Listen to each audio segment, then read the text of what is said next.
Quand Pierre arriva à Césarée chez Corneille, centurion de l'armée romaine, il s'adressa à ceux qui étaient là.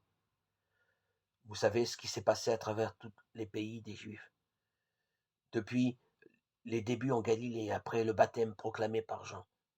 Jésus de Nazareth, Dieu l'a consacré par l'Esprit Saint et rempli de sa force. Là où il passait, il faisait le bien, et il guérissait tous ceux qui étaient sous le pouvoir du démon, car Dieu était en lui. Et nous, les apôtres, nous sommes témoins de tout ce qu'il a fait dans le pays des Juifs et à Jérusalem. Ils l'ont fait mourir en le pendant au bois du supplice.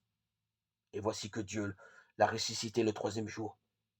Il lui a donné de se montrer, non pas à tout le peuple, mais seulement aux témoins que Dieu avait choisis d'avance, à nous qui avons mangé et bu avec lui après sa résurrection d'entre les morts.